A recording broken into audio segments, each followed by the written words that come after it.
There were 7 wine glasses in the sink. That's what I noticed first when I came home. Not the heels in the hallway. Not the jacket I didn't recognize draped over the back of our kitchen chair. Not even the music playing softly from the bedroom. Jazz, her go-to when she wanted to seem deep. No, I noticed the glasses. I stood there with a bag of groceries slowly tearing in my hand, watching one of the glasses tip over and roll into the drain. And in that weird, frozen moment, all I could think was, she doesn't even like wine. But apparently, they did. I didn't walk into the bedroom. I didn't shout, "I'm home." I just put the groceries down, quietly, and sat at the table. The chair creaked. No one heard. This wasn't a surprise. Not anymore. This had become routine. Her connections. Her honest explorations of self. Her guests. This was Lyndon's version of marriage now. You know what's funny? The whole thing started with a book club. Yeah, a freaking book club. I found it once on her nightstand. Unbound. Reinventing Love in the 21st Century. I made a dumb joke about it. She said, "You'd be amazed how many marriages survive better once the box is shattered." I didn't even know we were in a box. I thought we were fine. Quiet. Boring. Normal. Turns out, that was a crime. So now here I was, sitting at our kitchen table while my wife reinvented love with someone whose shoes were still by the door. And what did I do? I washed the glasses. I didn't yell. I didn't barge in. I just started scrubbing them, one by one, like some exhausted hotel staffer cleaning up after a party he wasn't invited to. Because this was what our life had become. She played goddess, and I played janitor. And then she made her mistake. 3 nights later, she told me, "You know, Calder, you're allowed to explore too. It's not just about me." She smiled, like she was granting me permission, like I was some kid being told I could finally go play outside. So I did, and I followed all her rules. Every one of them. And now, she's crying in the living room, because the woman I chose was her younger sister. The first time Ren kissed me, it didn't feel like a kiss. It felt like a collision. Not in the dramatic, cinematic way where time slows down and violins swell, but in the quiet, internal way where something buried deep inside finally shifts, and clicks, and cracks. She didn't plan it. I know that. It wasn't some weird revenge thing or a calculated rebellion. It happened on a Tuesday, the most unremarkable day of the week. Lyndon had left that morning with a duffel bag, saying she was going upstate with a guy named Soren, who, according to her, taught silent meditation through body language. Whatever the hell that meant. She'd packed incense and left me with a note written in blue gel pen that said, "Don't forget to water the plants. Also, you matter." Like I was a pet sitter. Like I was the afterthought. Ren was already staying with us by then. Her lease ended early. She was between jobs, which meant she was binge-watching old indie films on our couch and pretending not to judge the whole situation. But that day, I broke. I'd just come back from the office, exhausted, drenched in rain, holding a 6-pack of cheap beer like it was a baby I didn't want. Ren was in the kitchen wearing one of Lyndon's oversized sweaters, hair up, feet bare. She looked like a ghost of a life I'd never had. She looked at me, really looked at me, and said, "She doesn't deserve the way you stay." That was it. No monologue. No piano music. Just those words. And then her hand was on my face, and her lips were on mine, and I felt this terrifying, immediate peace. The kind that only shows up when something you've been denying finally arrives. I pulled away first. I said, "This is a terrible idea." She didn't argue, but she didn't apologize either. We sat on the kitchen floor, drank 2 of the beers, talked about how weird everything had gotten, about how open marriages only seem enlightened when you're the one doing the opening, about how I felt like a spectator in my own home, my own body, and about how Ren had watched her sister slowly twist into someone she didn't recognize anymore. There was no plan, no secret affair. It was just real. For once. Realer than anything I'd felt in over a year. The next morning, I made coffee. Lyndon texted that she'd be back around 8. Ren was already in the shower. And for the first time in a long, long time, I didn't feel pathetic. I felt angry, and awake, and a little afraid of what I'd just invited into my life. Because now, everything was different. And Lyndon? She had no idea. When Lyndon came back from her little enlightenment getaway, the energy in the house shifted instantly. It was subtle, like the change in air pressure right before a storm. She walked in with her usual smug glow, linen pants, messy bun, A necklace made of polished wood someone probably gave her after a guided breathing session. She smelled like cedar and patchouli and someone else's cologne. The first thing she said when she saw me wasn't hi, or I missed you. It was, did the potholes get enough sun while I was gone? She didn't hug me. She didn't ask how I was. She asked about her plants. I told her yes, that I'd rotated them like she showed me, that they were thriving. I was lying. I'd forgotten all about them. But it didn't matter. Lyndon wasn't really listening. She was already unpacking her woven duffel bag like she'd just returned from some spiritual safari, not a weekend of sex and ego trips with a man who apparently believed eye contact could transfer energy. Ren wasn't home when Lyndon arrived. She'd gone to her friends for the night. We hadn't spoken about what happened. No plans. No confessions. No expectations. Just space. Like we both knew we'd crossed some irreversible line, but neither of us had the courage, or stupidity, to name it yet. But I noticed something as soon as Lyndon started walking through the house. She looked around more than usual, opened the fridge slowly, touched the back of the couch like she was testing something. She stood outside the guest room, Ren's room, for a few seconds longer than necessary. And then she asked, "So, everything good here?" I nodded. Too quickly.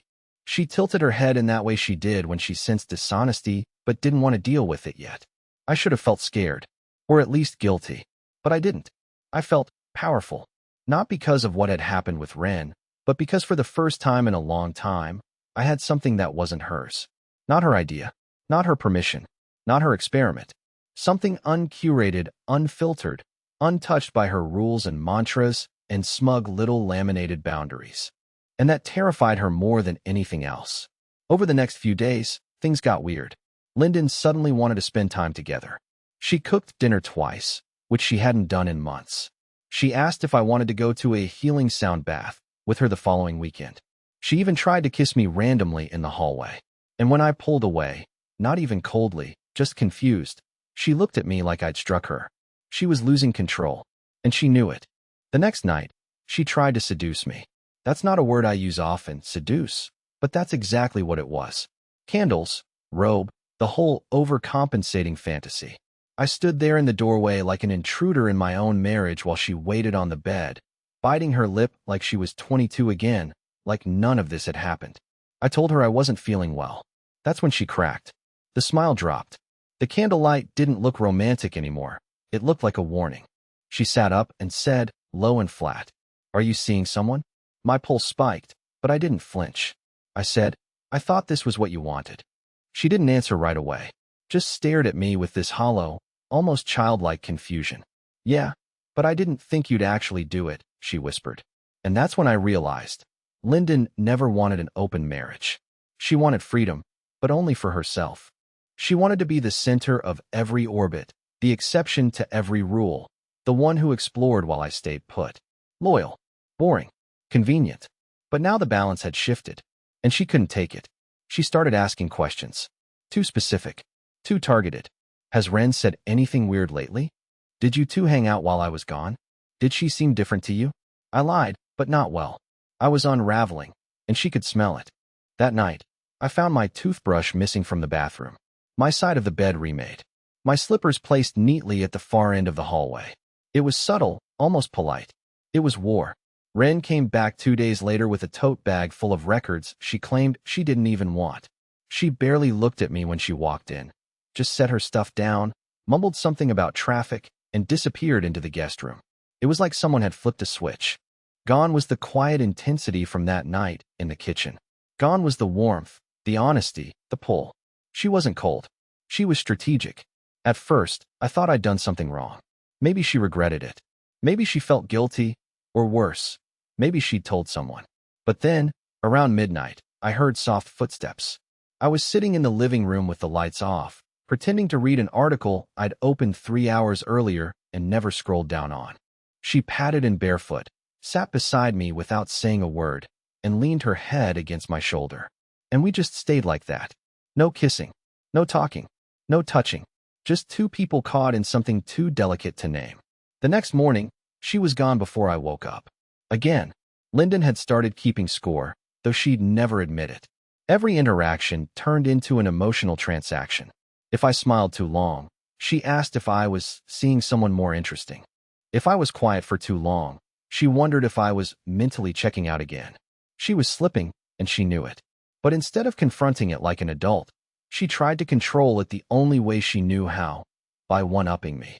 That weekend, I came home to find Lyndon in the kitchen with a guy I hadn't seen before. Tall, man bun, nose ring. The kind of guy who names his plants and says blessed instead of goodbye. She introduced him like he was an old friend visiting from out of town. Said they met at a sound therapy retreat. His name was Keen. Keen shook my hand and held it 2 seconds too long, then complimented our energy. Our energy. I wanted to punch the salt lamp. They were drinking wine, laughing too loud, ignoring personal space on purpose. It was a performance. But the worst part? It worked. For a moment, I felt like the outsider. Like I was the intruder in some passionate, artistic, evolved little utopia Lyndon had built without me. That night, I heard them in the bedroom. She didn't close the door all the way. Maybe it was an accident. Maybe it wasn't. Either way, I sat in the hallway with headphones on, music turned up loud, staring at the floor until the audio faded. I didn't cry. I didn't rage. I just felt hollow, like someone had scooped out all the parts of me that used to fight back. The next day, Ren caught me outside with a garbage bag in one hand and a 1,000-yard stare I hadn't meant to show. She touched my elbow gently, then said, "You don't have to stay here." I looked at her, confused. "This is my house." She paused, then added, "That doesn't mean you're not trapped." I wanted to ask what we were doing, she and I, but I didn't, because some part of me knew the answer wouldn't be what I wanted. She wasn't mine. She wasn't anyone's. She was trying to survive in the same burning house, that's all. Just like me. That evening, Lyndon made dinner. Mushroom risotto again. The same dish she'd cooked the night she first pitched the open marriage like it was a new diet trend. The same damn risotto I'd choked on, before everything collapsed. She set it in front of me with too much grace, sat down across from me, and began eating without a word. Halfway through, she put her fork down and stared straight through me. "We need to revisit the rules," she said. I blinked. "Which part?" She leaned forward like a lawyer about to introduce new evidence. "No family." I let the silence stretch, pretending to be confused. But she wasn't bluffing. Her eyes didn't waver. She knew. How? I don't know. Ren wouldn't have told her. I hadn't said a word. But somehow, Lyndon had sniffed it out. Maybe not the whole truth, but enough of it to know that something sacred had shifted in the walls of her little open-concept kingdom. She wanted to reclaim power, but she was already too late. She didn't realize I wasn't asking for permission anymore. And neither was Ren. The next morning, I woke up to silence. Not the comforting kind of silence, but the heavy, tense silence that fills a house right before something breaks. Lyndon was already gone. No note, no goodbye, just the faint scent of sandalwood lingering in the air like a ghost. Ren was in the kitchen, leaning against the counter, staring at her phone like it was a ticking bomb. When she looked up, her eyes caught mine, and for the first time, I saw something real: fear, pain, and 1,000 things she'd been swallowing for weeks. I sat down across from her, fingers nervously tracing the rim of my coffee cup. The house felt too big, too empty, even with her here. Finally, she broke the silence. "You know why Lyndon pushed for all this? Openness. It wasn't about freedom." I waited. She didn't need to say more. I'd seen the cracks in Lyndon's carefully built facade long before this, but hearing it from Ren made it sharp, undeniable. It was about control. Control over us. Over you. Over everything she was too scared to face in herself. I looked down at my hands. They felt useless, powerless, like I was holding smoke. Ren kept going. When she dragged me into this, her little experiment, I thought she was crazy. Thought I was helping her. But really? She was trying to rewrite history. To erase the fact that she never trusted you. That she never trusted me either. Her voice cracked on that last part, and I realized she was holding back more than she wanted. She didn't just want an open marriage. She wanted an open family. She wanted to break the walls between us, tear us apart, so she could build something new, something she controlled. I swallowed hard. The betrayal wasn't just from Lyndon anymore. It was from the entire mess that had spun out of her desire for control, dragging her own sister into the chaos, into this. "But Ren," I whispered, "why did you? I mean, what about you? Did you ever want this?" She looked away for a long moment, then nodded slowly. "I wanted to save us. Save you. Save myself. But the only way out was through the fire. The words hit me like a punch I wasn't ready for. You and I, we're both trapped in her game. But maybe, she said, voice barely above a whisper, it's time we stopped playing.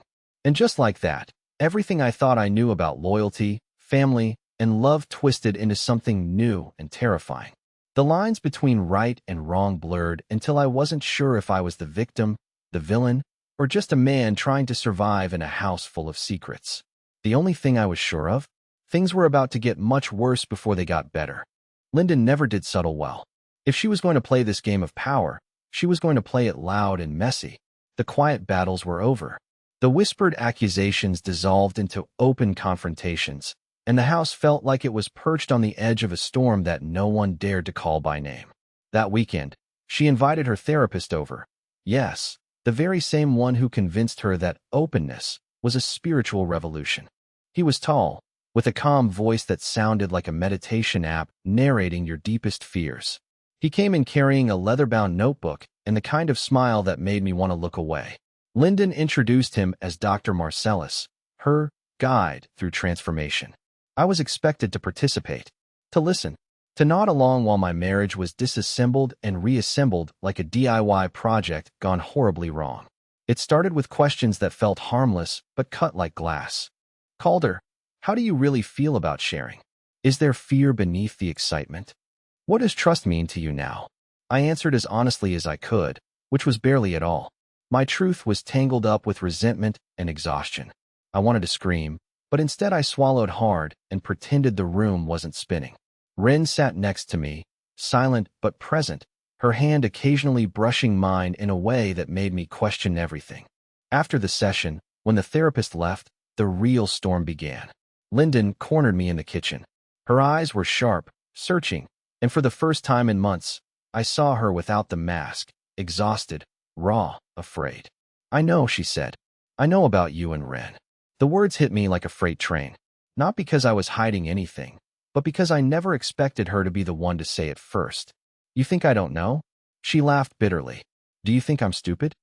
She pulled out her phone, showing me messages I never wanted to see, texts between her and friends speculating, accusing, twisting my and Ren's late nights and quiet talks into a narrative I wasn't ready to live. But here's the twist. Instead of anger, I felt pity. Lyndon was unraveling, and she was dragging all of us down with her. You're not the only one making mistakes, I said quietly. We all are. She looked at me like I'd said something dangerous. Maybe I had. That night, the house felt colder, the walls closer, the lines between us more jagged. And then Ren finally spoke the words I'd been waiting for, the confession that changed everything. Calder, I'm done hiding. The night Ren said she was done hiding felt like the moment the calm before a hurricane shattered. It wasn't a dramatic declaration shouted across a room or whispered in a secret meeting. It was a quiet, steady moment, a line drawn in the sand that I couldn't cross back over. We were sitting in the dim light of the living room, the clock ticking louder than usual, the silence stretching in all directions. I'd been avoiding her eyes all evening, scared of what they might say without words. But then she reached out, took my hand, and looked straight at me. Calder, this has to stop. Pretending, hiding, pretending some kind of balance exists here, it doesn't. She didn't have to say more. I'd felt it for months. The strain of living a lie, the exhaustion of sneaking moments, the fear that everything would come crashing down and burn us all. I asked, almost breathless, what do you want? She swallowed, her voice breaking just slightly. I want the truth. All of it. No more games, no more pretending. That night, the air in the house changed. The walls didn't feel like walls anymore. They felt like they were closing in, pressing down on every secret, every lie we'd tried to bury beneath polite smiles and forced conversations. Lyndon was furious when she found out. Not because she cared about honesty, but because she'd lost control. She paced the kitchen, repeating the same accusations, the same threats cloaked in calm words. You betrayed me. You broke the rules. You destroyed the family. But we all knew the truth was darker and more complicated than her black and white words. Ren and I, tangled in this mess not out of desire, but desperation, had to decide what came next. Do we keep hiding and pretending the house isn't cracking? Or do we step into the chaos, risk everything, and maybe find something real on the other side? I looked at Ren then and knew there was no going back. We were already too deep. That week became a blur of confrontations, broken promises, and whispered apologies. Lyndon stopped sleeping in our bed, retreating to the guest room with her sound bath playlists and her therapist on speed dial. The rest of us tried to hold together whatever pieces of normal we could. But the truth doesn't wait patiently. It sneaks, it stings, it erupts. One night, I overheard a call Lyndon made. Her voice was low and urgent, and for the first time, I heard fear in it. If Calder and Ren don't come clean, this family is finished. The war wasn't just between us anymore. It was a battle for survival, for sanity, for the pieces of a family that might never be whole again. The days after that night were the hardest I've ever lived. The house wasn't a home anymore. It was a battlefield littered with the debris of broken promises and shattered illusions. Lyndon retreated into herself, shutting doors both literal and emotional, while Ren and I were left navigating the wreckage, trying to figure out what truth looked like in the ruins. But then something changed. One quiet morning, as sunlight spilled soft and forgiving through the blinds, Lyndon sat down with me in the living room.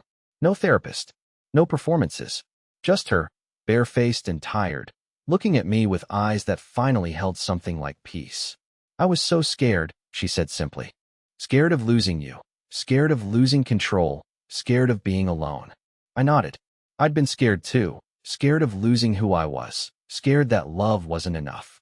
"Maybe," she continued, all of this, was a way to protect myself from those fears."